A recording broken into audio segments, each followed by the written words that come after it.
According to records held by the Mojave County Historical Society, the parcel that became Lee Williams High School in Kingman, Arizona, once covered a pioneer cemetery from the 1890s.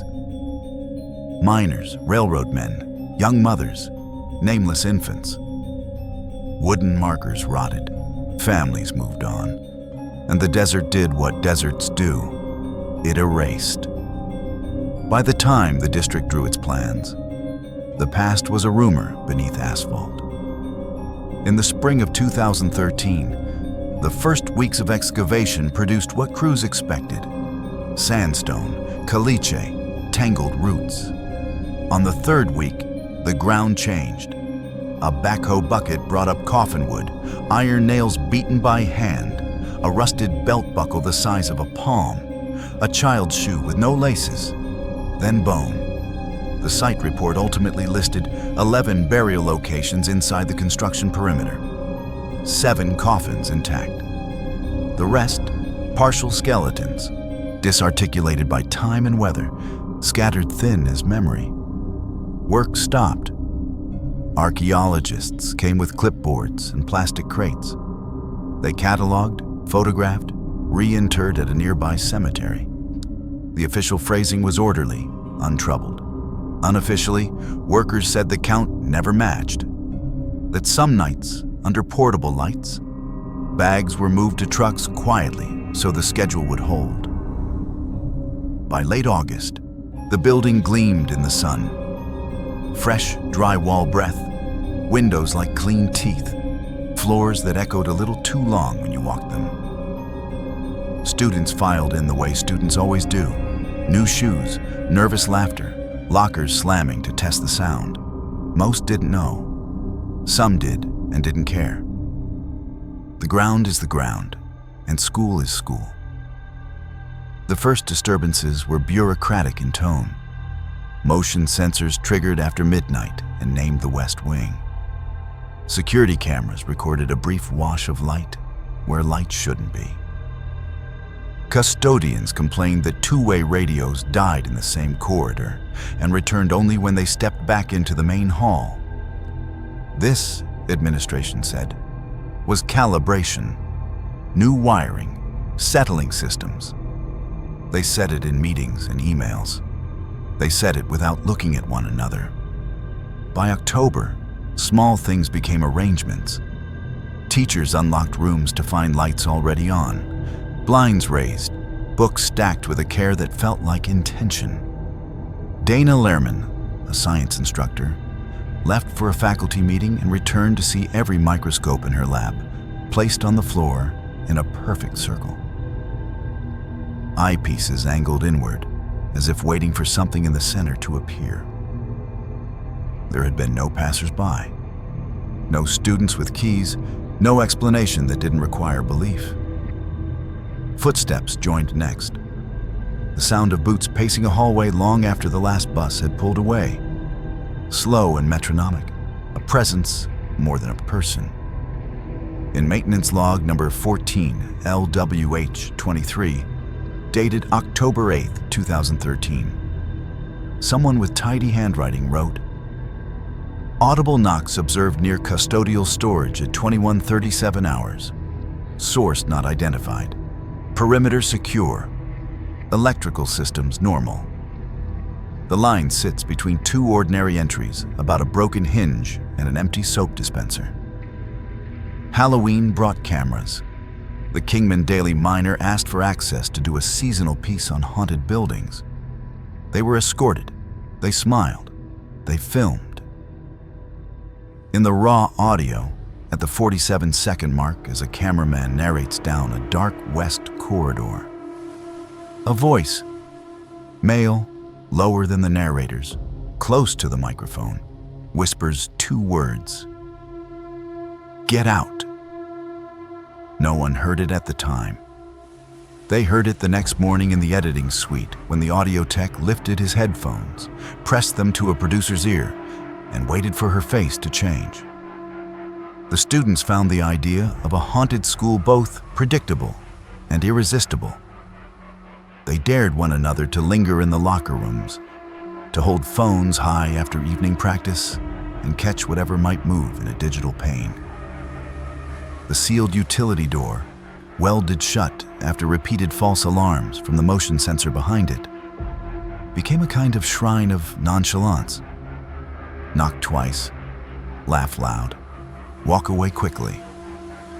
One video, confiscated by administration and never publicly released, allegedly showed the reflection of a woman in 19th century dress in the mirrored face of a trophy case at the end of the West Hall. Visible only in glass, not air. The girl who filmed it withdrew 2 weeks later and left the district. In county correspondence released years after, a thin vein of unease runs under the concrete language. Site supervisors wrote the State Department of Historic Preservation about unresolved discrepancies between remains exhumed and remains reinterred. An email dated September 17, 2013, reads, "Area C not fully cleared. Contractor proceeded regardless." No further context is attached. No follow-up explains whether Area C was a corner under a future classroom or beneath the line that would become the West Wing threshold. From that autumn into winter, the school adapted. Strange became routine. Teachers swore computer screens flickered only when the attendance software loaded a dropped student's name, as if the system strained to hold a presence that no longer belonged. Lockers sometimes slammed in succession down an empty corridor with the regularity of a drum line no one had arranged. In early mornings, when fog wandered in low from the field, a slow procession could be seen moving along the fence line. Shapes that held until an adult walked toward them, then dilated back into fog. Custodians drew new boundaries. They worked in pairs at night. One quit after following a single trail of muddy footprints into a supply closet that had no second exit. Another filed a statement about children laughing in the gym at 2 a.m. The cameras at that hour show nothing but light and linoleum. For 3 frames, maybe a fifth of a second, a shadow crosses the locker room threshold and is gone. Approaching the first anniversary of opening, Principal Steve Elwood offered a brief interview to the Los Angeles Times, hoping, it seems, to reframe narrative.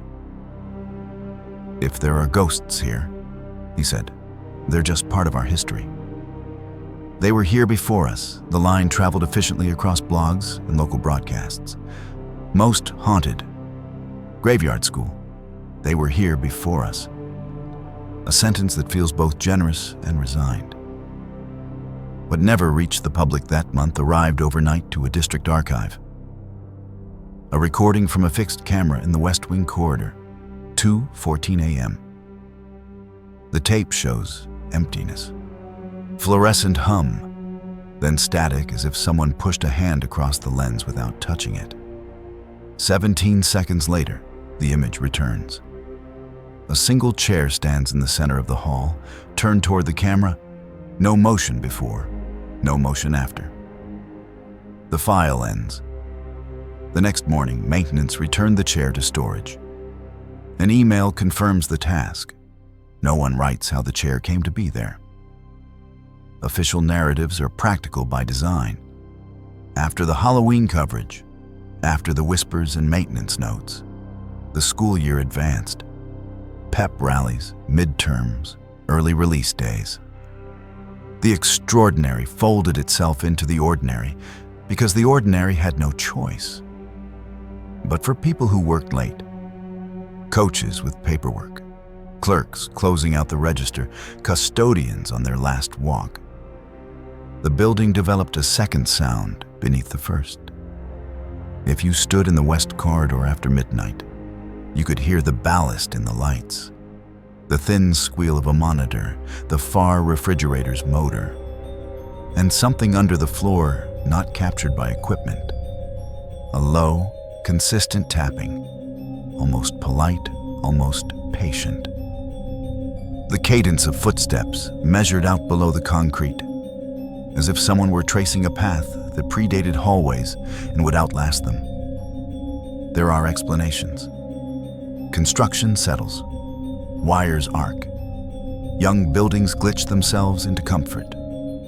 A camera can fail and catch its own failure in a way that feels like intention. A custodian can be tired and hear laughter where a radio catches a burst of interference. A chair can be moved by a human being who doesn't wish to be known. All of that is plausible. And perhaps, if a cemetery is moved with care, the dead are indifferent to accuracy. There are also the records. The maintenance log with its single unadorned line about knocks and secured doors. The Historical Society's ledger naming the cemetery in that exact place in the 1890s, and then naming it no more. The email with Area C not fully cleared. Contractor proceeded regardless, a sentence that slides into the stomach and sits there. The news crew's audio that picked up a whisper no microphone had any technical reason to catch. The confiscated student video that administrators never showed and never denied existed. The 3 frames that accept a shadow and then refuse to hold it. If you go there during the day, the school looks like a school. The paint has worn properly at the corners, the floors have lost the new echo and taken on the practical scuff of a year lived well. A child runs, a teacher calls a name, a bell works. The archive boxes in district storage contain exactly what archive boxes contain. Papers, labels, a smell halfway between dust and ink. The chair from the hallway sits among others and has no tag to tell it apart. At night, the building becomes a record of itself. The West Wing contains all the air a corridor can hold. The maintenance office keeps a printed copy of log number 14 LWH23 in a plastic sleeve because someone decided it mattered and didn't say why. The alarm panel glows its little green assurance that everything is as it should be. If you stand there, just long enough to hear through the fluorescence, past the refrigerator, beneath the reticence of concrete, you will find the rhythm again. 4 steps, small pause. 4 steps, small pause. As if a person were walking a perimeter measured in the old property lines of a cemetery too large for the school to cover. No official document connects the disturbances to the graves. No administrator will do so on record. The district statement remains simple. Discoveries were handled in compliance with state law. Remains were respectfully reinterred. The building is safe. People who need that to be the final word deserve to have it. They keep schools open. They keep children calm. They make sure a light turns on when a switch is flipped. But if you ask the night staff without a recorder in your hand, they will tell you what they tell one another quietly when they trade keys at the end of a shift. That there are 2 populations in Lee Williams High, those who signed enrollment forms and those who never will. That the latter do not seem angry so much as exact. That they want what they had, a perimeter, a path, a place to be counted, and that sometimes, late, under a building poured in heat and hurry, counting is done not on a page, but in sound. They thought they were pouring a foundation. They were opening a record. And the record is still speaking, softly, rhythmically, from under the floor.